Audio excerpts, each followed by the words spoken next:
like I am full force in. Michael probably hates that about me sometimes, but like I get it done. Prior to myself, I didn't know any other doctors that were into real estate investing. I think surround yourself with other people who are higher up than you. You want to try to leverage yourself up. You know, there's that quote, you're the average of the 5 people you spend the most time with. So everything we have worked for, whether it's Michael being a mechanical engineer or me becoming a doctor, it takes a lot of hard work. Welcome to the Life by Design Through Real Estate podcast. Today we have a really exciting guest. Her name is Lindsey Duguet. She's a Pennsylvania native, and she's highly accomplished emergency medicine and trauma physician. And that's also where she serves as a director of geriatric emergency department. Now, in addition to her successful medical career, Lindsey has a passion for personal fitness. You'll see her on the Peloton bike all the time. She loves art, outdoor activities.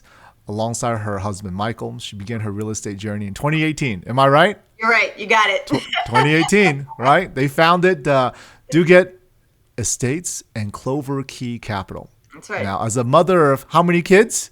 3. 3 kids. 3. Right? What are their names? For sure this time. Luca, he's 6. Alexandra's 4. And our little baby, Aiden, turns 16 months tomorrow, actually. Yeah. Awesome. See, we're really excited, Lindsey, to have you. Welcome to the show. Thank you. I'm excited to be here. Yeah. Lindsey, our show is Life by Design Through Real Estate. Being a physician, how did you even get into real estate to begin with? Tell us more. It's a good question. Not many people now that I'm into real estate investing, I'm getting people on board with me. But prior to myself, I didn't know any other doctors that were into real estate investing.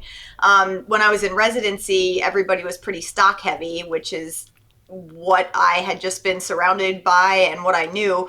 My parents, they knew nothing about real estate. I was really the first person to get into this, but I can actually thank my husband, Michael. He read the Gateway book, the little purple book, Rich Dad, Poor Dad. And he was like, hey, well, you should read this and tell me what you think. See if we want to get into real estate investing, because I was just getting my job as an attending. So my salary was starting to increase, and we didn't want to become one of those doctors that live paycheck to paycheck, even if you're making a good salary, and buy some huge McMansion or something like that. So we were trying to be wise with our money from the get-go and trying to figure out the right avenue, and real estate is where it stuck. And we're very happy we made this decision.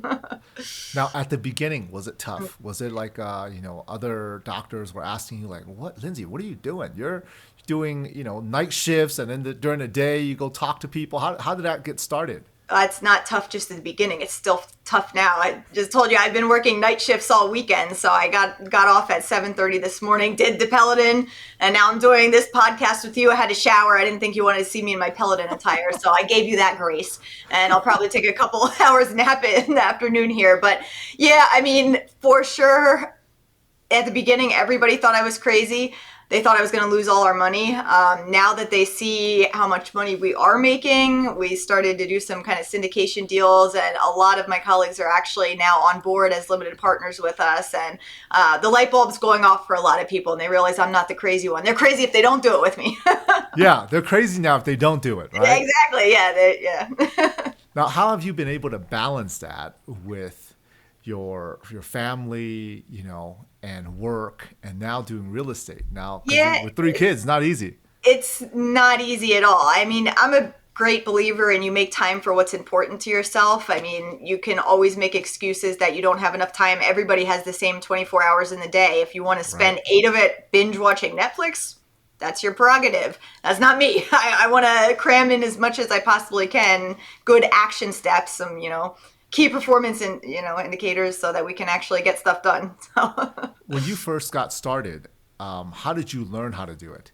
Did you join a group, or how did you get started to begin? Well, I would have given myself advice that we probably should have joined more groups and not figured everything out on our own at the beginning. But we did. We didn't know what we don't know. We have that quote in medicine, you don't know what you don't know. And that is very true in real estate too. So after we read the book, once I put my mind to something, like I am full force in. Michael probably hates that about me sometimes, but like I get it done. So as soon as we read the book, I signed us up for a local real estate class. It was a 3-day class. So actually that story, I was working 5 p.m. to 2 a.m. at the hospital, I was coming home, I was breastfeeding our 6-month-old, and then I was waking up at 8 and doing this real estate thing all day until 4, and then went to work, and I did that for the 3 days.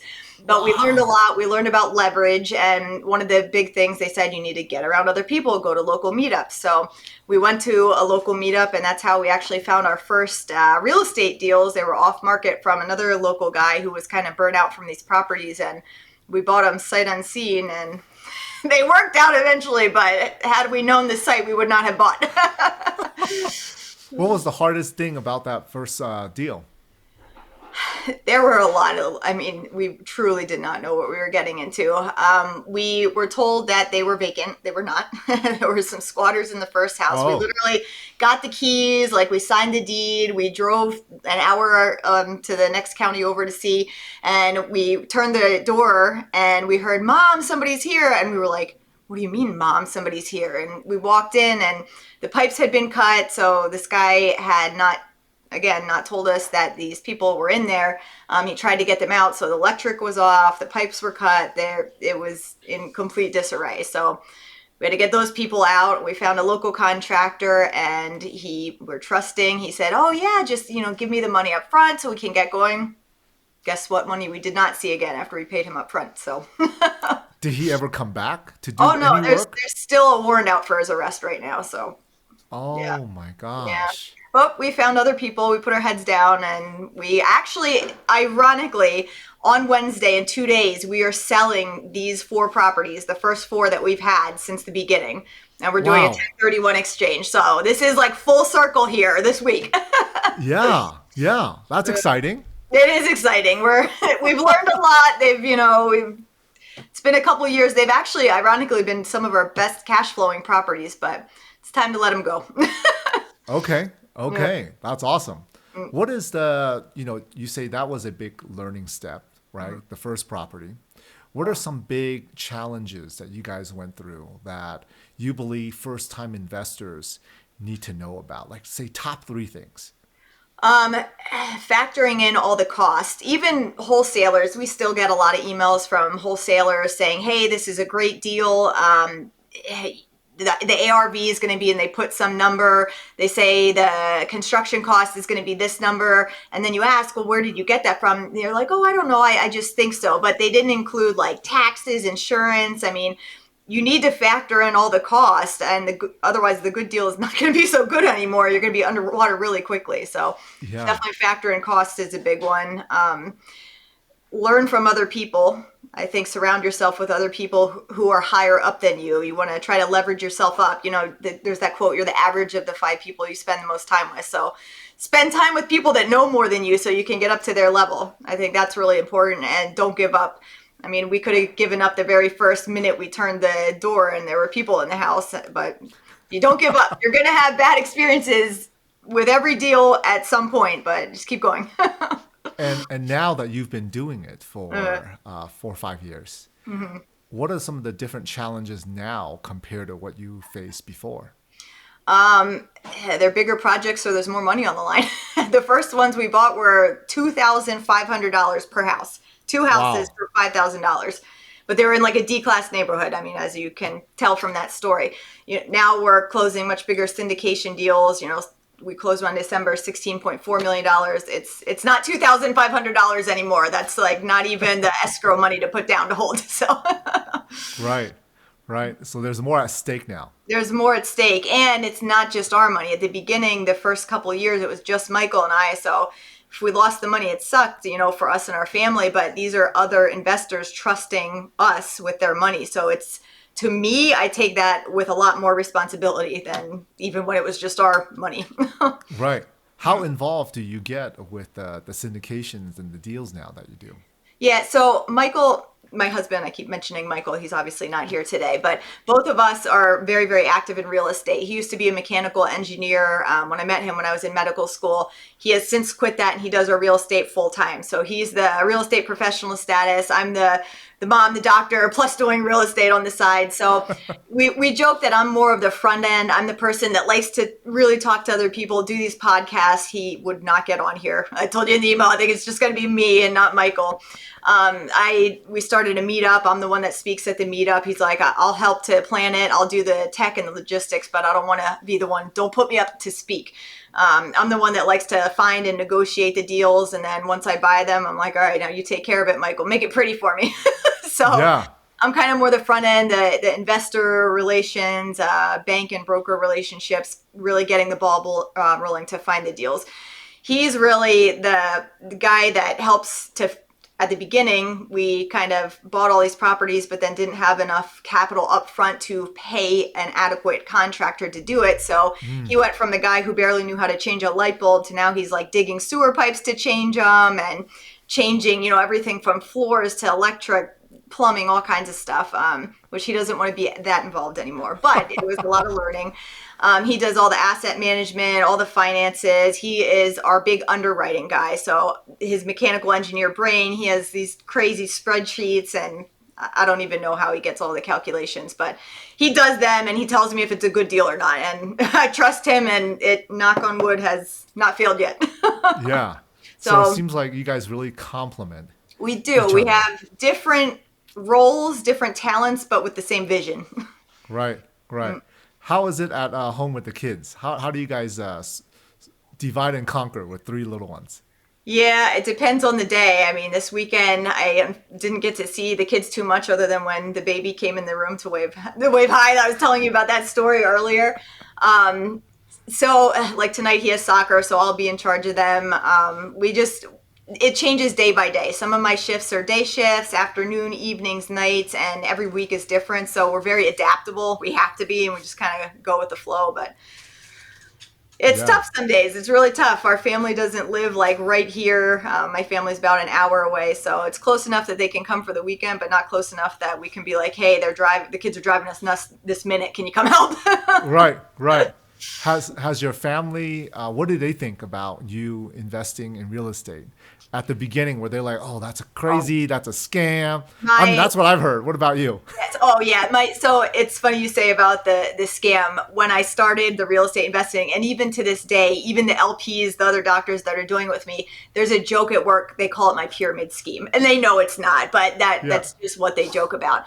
So my mom especially thought we were absolutely out of our minds when she learned that we were going to do the real estate, especially when she's seen some of the pictures of those first terrible properties. She's like, you guys are out of your mind. You're going to lose all your money. You're going to spend all this time and frustration, and it's not going to go anywhere.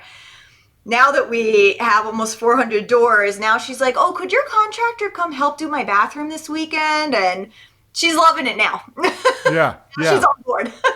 She's got you on speed dial if she needs anything. She's on board with it now. She's reaping the rewards. Right.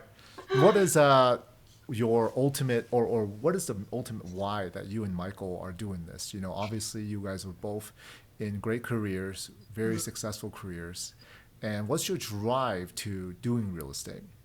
My ultimate bottom line drive is my family. I want my kids to be well taken care of, but not be selfish little mean kids growing up. I want them to know that nothing comes from free. Like everything we have worked for, whether it's Michael being a mechanical engineer or me becoming a doctor, it takes a lot of hard work. This real estate takes a lot of hard work. It's not a get rich overnight, thing. So I want them to appreciate what we're doing, but I want them to also benefit from what we're doing. And also, it sounds cliche, but I want to help other people learn this too. I mean, like we mentioned at the beginning, I knew nothing about real estate a couple years ago.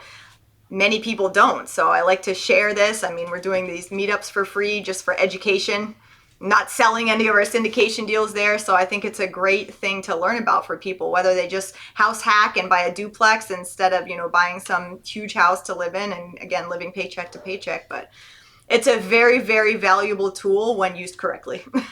Absolutely. Now, tell me about the meetups that you guys done. You've done two? Is it two or We three? have two. We've done two, and we have the third one. It's going to be May 19th, I think, Friday. Yeah. May 19th. How Yeah. often are you guys doing these meetups? That's So really exciting. we're doing them quarterly.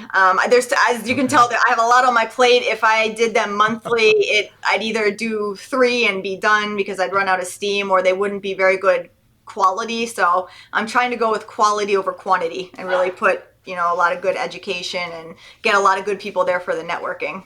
So. And is it close by to where you guys are? Where Yeah, you're so doing? it's in Wilkes-Barre, PA, so northeastern Pennsylvania.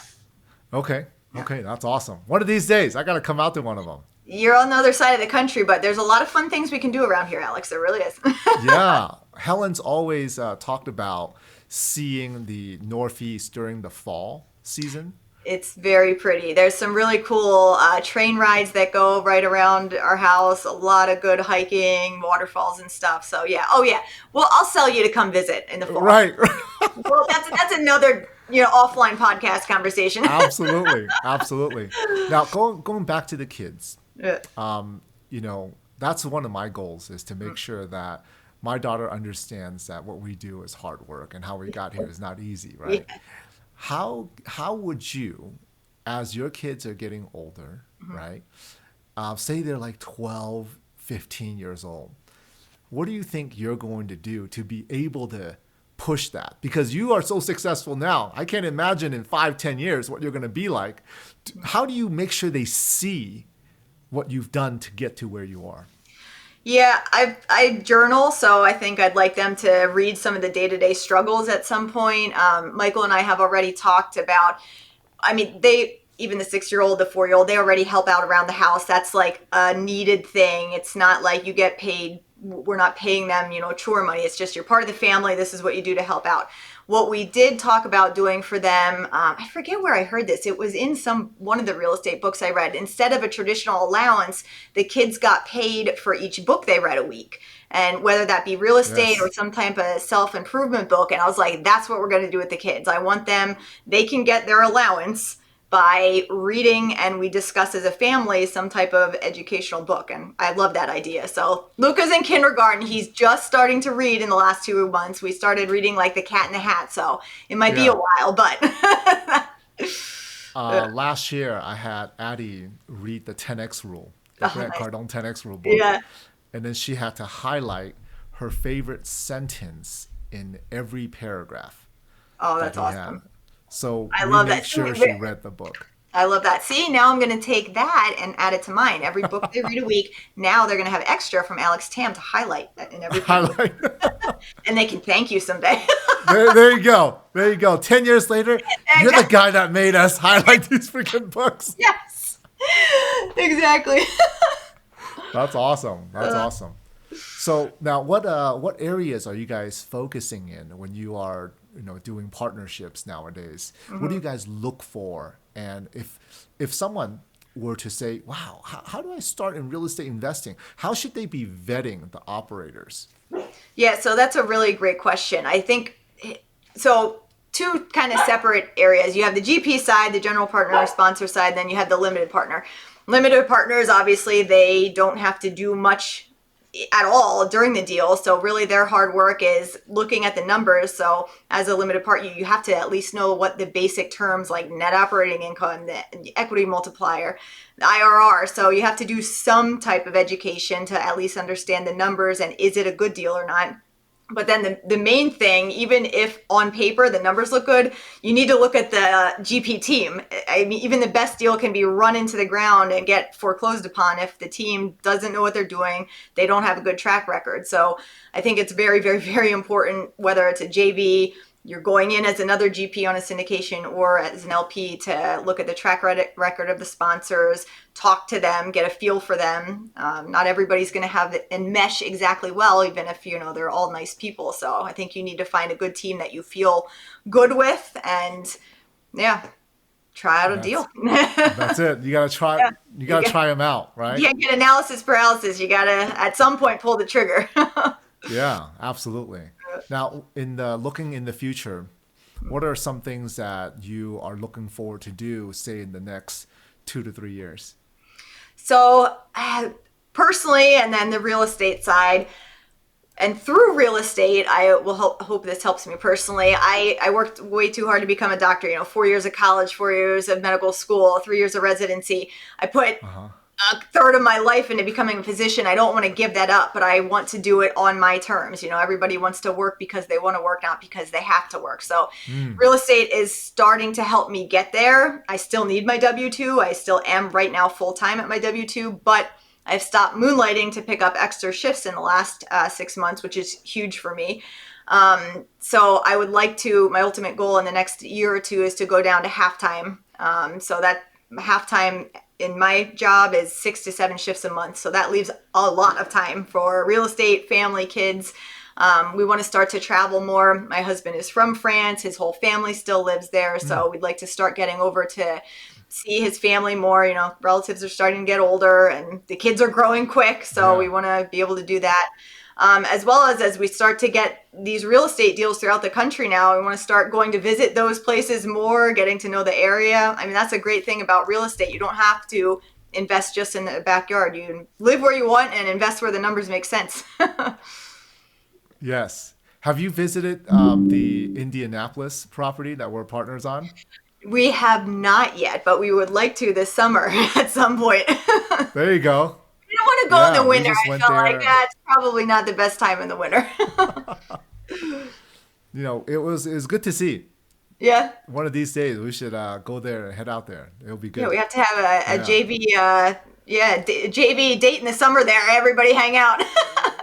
There you go. There you go. One other thing that I see a lot is physicians over time getting burnt out in their jobs. Oh yeah. Do you see a lot of that around you? I see that even in myself at work. I mean, the pandemic's been hard on everyone in the medical field. Obviously, in the ER, we're particularly hard hit. We've lost a lot of nurses. There's some government stipends for the hospital that everybody was okay, but in the last couple months, my hospital, I know many of the hospitals throughout the country, they're really in the red. So just since January, we've had cut after cut after cut the last couple of weeks. So between the waiting room times getting longer, less staff, getting less money, it's hard not to get burnt out sometimes. It's tough. It's really tough. It is. It Yeah. is. And doctors have been voicing that, Yep. especially in the ER where you guys are at. We had a particularly hard, so every year in the country, new residents, they have something called a match day. And when I was matching, like, I don't know, 8 years ago or whatever, or more than that, in the whole country, there were 2 open out of hundreds of emergency medicine spots, only 2, meaning emergency medicine was very desired. Everybody wanted it. It essentially was all filled. The match last Monday, there were 544 open spots, which has never happened Oh before. my So God.